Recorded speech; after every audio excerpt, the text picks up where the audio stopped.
Prabowo Subianto yang berkomitmen akan menyikat dan mengusir para koruptor. Kalian percaya?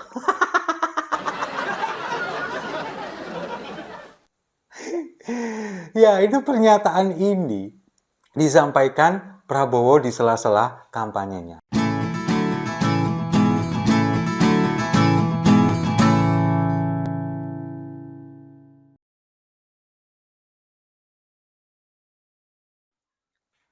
Salam damai untuk Indonesia, berjumpa lagi bersama saya, Papa Dimas.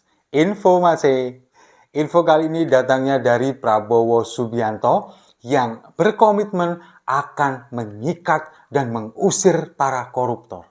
Kalian percaya?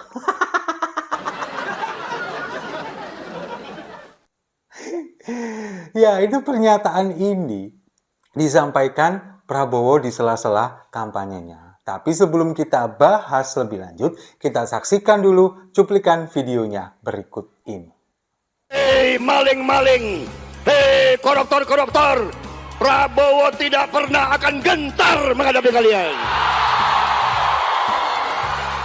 Hai kaum munafikun, hai antek-antek asing, Prabowo Gibran bersama rakyat Indonesia. Tidak ada kemiskinan lagi.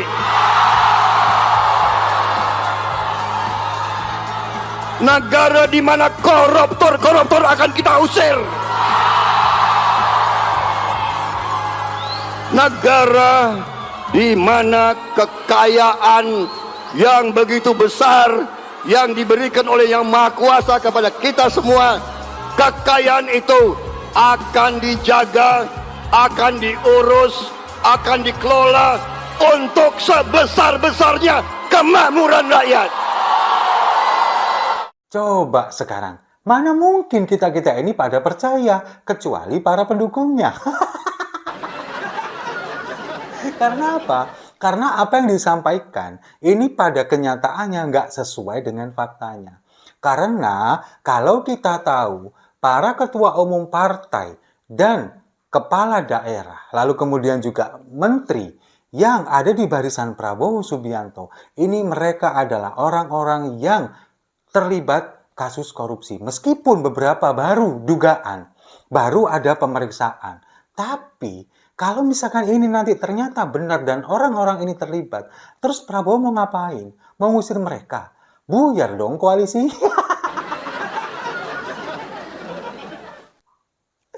Kita tahu, Ketua Umum Partai Golkar Erlangga Hartarto pada bulan Juli tahun lalu ini kemudian sempat diperiksa oleh Kejaksaan Agung. Dia diperiksa antara 10 sampai 12 jam, kemudian diberikan beberapa pertanyaan. Ini terkait masalah kasus mafia minyak goreng pada bulan Juli. Nah, kemudian pada bulan Agustus, Erlangga Hartarto menyatakan dukungan kepada Prabowo Subianto untuk menjadi calon presiden. Nah, di bulan Oktober, kemudian Erlangga Hartarto yang paling pertama kali sendiri mengusung nama Gibran sebagai calon wakil presiden dari Prabowo Subianto. Nah, ini kan di situ jadi seperti terlihat arahnya kemana, ya kan?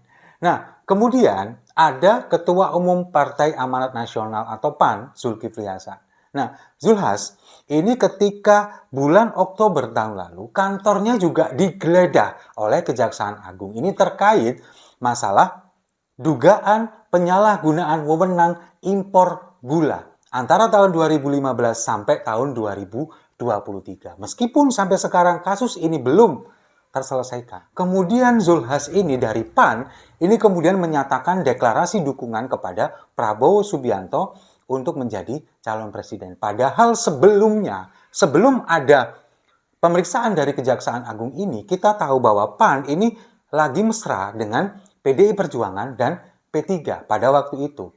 Bahkan kita kemudian beranggapan bahwa PAN ini akan bergabung dengan koalisi PDI Perjuangan dan juga P3. Tapi kenyataannya setelah diperiksa oleh Kejaksaan Agung dan kantornya digeledah atau diobok-obok, kemudian PAN bergabung dengan koalisi yang ada di Gerindra. Lalu yang paling terbaru, adalah Gubernur Jawa Timur, Kofifa Indar Parawansa. Akhir tahun 2022, tepatnya di bulan Desember, ini kan memang kantornya juga digeledah oleh KPK. Bukan hanya kantor gubernur, kantor wakil gubernur Emil Dardak ini juga digeledah KPK. Ini terkait korupsi dana hibah yang dilakukan oleh Wakil Ketua DPRD Jawa Timur, Sahatua. Nah, ini kan pada akhirnya bulan Januari ini, baru awal tahun, kemudian Kofifa mendeklarasikan dukungannya kepada Prabowo Gibran. Nah, kalau kita bisa mengambil kesimpulan atau menarik benang merah dari ini semua, seolah-olah ketua umum partai yang mendukung Prabowo Subianto dan kepala daerah yang juga mendukung Prabowo Subianto ini kan seperti seolah-olah tersandra begitu.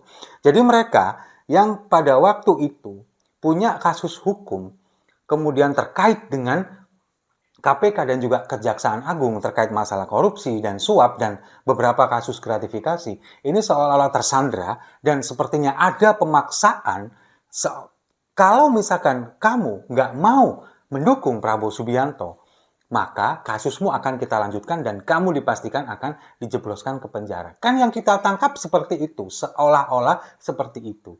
Nah, sekarang kemudian muncul statement Prabowo akan menyikat para koruptor. Nggak takut dengan koruptor, koruptor akan kita usir. Yang mana? Teman-teman lu semua itu. Ini belum lagi kalau kita balik ke 2 tahun yang lalu, ketika Menteri Kelautan pada waktu itu, Edi Prabowo yang juga kader dari Partai Gerindra, terlibat kasus dugaan korupsi ekspor benih lobster. Yang pada waktu itu kemudian membuat heboh dan pada akhirnya dia diberhentikan dan kemudian direshuffle menjadi dari Menteri Kelautan dan Perikanan. Nah, itu yang kemudian sampai saat ini itu menjadi catatan buruk bagi Partai Gerindra, partainya Prabowo Subianto. Ini belum lagi ada katakanlah dugaan, meskipun belum nanti terbukti, tapi arahnya juga ada. Markup atau dugaan penyelewengan anggaran pembelian alutsista di Kementerian Pertahanan yang sekarang dipimpin oleh Prabowo Subianto. Memang belum ada dugaan ke sana, belum ada pemeriksaan dan sebagainya. Tapi kita sebagai masyarakat awam pasti secara mata telanjang ini kelihatan jelas.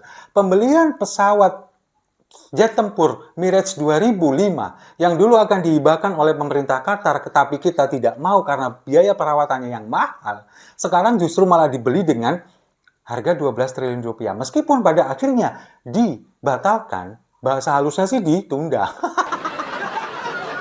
Tapi kan pada akhirnya kita publik juga curiga. Loh, kenapa kok dulu barang yang bekas kemudian dihibahkan, mau dihibahkan, kemudian kita pemerintahan SBY pada waktu itu menolak karena biaya perawatannya sangat mahal. Bahkan biaya perawatannya melebihi pembelian pesawat baru. Justru sekarang malah akan dibeli dengan harga 12 triliun.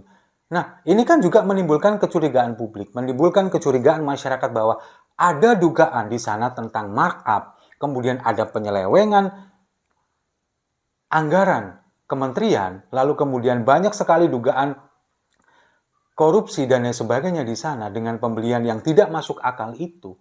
Meskipun sampai sekarang belum tersentuh, tapi publik kan bisa menilai itu semua itu bahwa mengarah ke arah sana. Dan sekarang Prabowo Subianto mengatakan akan menyikat dan mengusir koruptor. Nah, sekarang kalau kita bandingkan dengan Pak Ganjar dan Pak Mahfud, yang kemudian mereka menyampaikan satset untuk memberantas korupsi. Dan yang mereka katakan ini bukan hanya sekedar angan-angan, bukan hanya sekedar janji di masa depan. Kalau Prabowo yang disampaikan ini adalah janji ketika dia nanti menjadi presiden, tapi belum ada bukti sama sekali bahwa rekam jejaknya kemudian orang-orang di sekelilingnya ini juga melakukan hal yang sama. Tapi kalau Pak Ganjar dan Pak Mahfud, kita sudah jelas, rekam jejaknya sudah terlihat jelas. Pak Ganjar ketika menjabat sebagai gubernur mendapatkan nilai integritas tertinggi dari KPK sebagai kepala daerah yang memiliki integritas untuk mencegah korupsi, untuk pemberantasan korupsi. Bahkan dari usia dini, pencegahan korupsi ini kemudian masuk ke dalam kurikulum sekolah. Lalu kemudian pendidikan usia dini untuk pencegahan korupsi dilakukan di Jawa Tengah ketika Pak Ganjar menjadi gubernur. Sementara Pak Mahfud sebagai Menko Polhukam, orang ini kenal sangat tegas terhadap penindakan korupsi. Lalu kemudian disebut sebagai peluru tak terkendali yang memang akan menyikat kemana-mana. Nah, inilah yang kemudian nanti ketika Pak Ganjar dan Pak Mahfud memimpin negeri ini, Pak Mahfud memang akan diberikan tugas sebagai wakil presiden, punya tugas untuk pemberantasan korupsi dan penegakan hukum. Jadi memang bukan hanya sebagai ban serep. Dan itu berdasarkan rekam jejak yang dilakukan Pak Mahfud ketika menjabat sebagai Menko Polhukam, lalu kemudian pernah menjadi menteri juga, pernah menjadi ketua Mahkamah Konstitusi, dan pernah menjadi anggota legislatif. Sementara Pak Ganjar ketika menjabat sebagai Gubernur Jawa Tengah, itu juga sudah membuktikan bagaimana komitmennya untuk memberantas masalah korupsi. Sementara capres sebelah, capres El Gemoy, ini baru angan-angan, kemudian baru memberikan janji-janji, sementara circle-nya, orang-orang di sekelilingnya, ini tersandra dengan dugaan kasus suap dan korupsi. Jadi gimana? Masih percaya dengan apa yang disampaikan Prabowo? Kalau saya sih enggak. Setuju ya?